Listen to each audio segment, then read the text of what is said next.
പറഞ്ഞതും പഠിപ്പിച്ചതും ദീനാണ്. അവർ സംരക്ഷിച്ചത് ദീനിനെയാണ്, അവർ പ്രചരിപ്പിച്ചതും ദീനിനെയാണ്.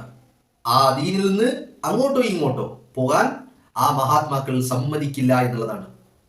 അതുതന്നെയല്ലേ തങ്ങളും പല വേദികളിൽ പറഞ്ഞുകൊണ്ടിരിക്കുന്നത്. സയ്യിദുൽ ഉലമ നമ്മളോട് പറഞ്ഞുകൊണ്ടിരിക്കുന്നതും അത് തന്നെയല്ലേ. സയ്യിദുൽ ഉലമ കന്യാകുമാരിയിൽ തുടങ്ങി ഇന്നലെ വയനാട്ടിൽ അവസാനിക്കുമ്പോ ഇത്രയും ദിവസത്തെ ഈ അനുഭവങ്ങളിൽ നിന്ന് സയ്യിദുൽ ഉലമ പലതും പറഞ്ഞു വെക്കുന്നുണ്ട്. ഇന്നലെ സയ്യിദുൽ ഉലമ പറഞ്ഞ ഒരു പ്രധാനപ്പെട്ട കാര്യം എന്ന് പറയുന്നത്, ഈ 100ാം വാർഷികത്തോടു കൂടി ഈ മഹാപ്രസ്ഥാനത്തിന് വല്ലാത്തൊരു എനർജി, ഒരു എക്സ്ട്രാ എനർജി കൈവരിച്ചിട്ടുണ്ട് എന്ന് തങ്ങൾ പറയുമ്പോ, തങ്ങൾ തന്റെ അനുഭവങ്ങളിൽ നിന്നാണ് ഇതൊക്കെ പറയുന്നത്. താൻ ഇത്രയും ദിവസം കന്യാകുമാരിയിൽ നിന്ന് തുടങ്ങി വയനാട്ടിൽ എത്തുന്നത് വരെയുള്ള ഓരോ നിമിഷങ്ങളിലും തങ്ങൾ അനുഭവിച്ച, തങ്ങൾ സാറ്റിസ്ഫൈഡ് ആയ ആ ഒരു പോയിന്റ് ഉണ്ട്. ആ പോയിന്റിൽ നിന്നുകൊണ്ടാണ് തങ്ങൾ ഈ വാക്കുകളൊക്കെ നമ്മളോട് പറയുന്നത്. അതിനുള്ള ഏറ്റവും വലിയ കാരണം, ഈ യാത്ര തുടങ്ങുന്നതിന് മുമ്പ് ബഹുമാനപ്പെട്ട സയ്യിദുൽ ഉലമ ചെന്ന് കണ്ട ആളുകളാണ്.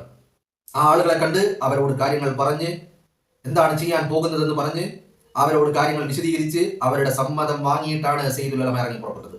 ഞാൻ പലപ്പോഴും പറഞ്ഞതാണ്, ഈ യാത്രയിൽ സയ്യിദുൽ ഉലമക്ക് വഴികാട്ടിയായി വെട്ടം തെളിയിച്ചുകൊണ്ട് ഈ മഹാന്മാർ മുന്നിൽ നടക്കുന്നുണ്ട് എന്നുള്ളത്.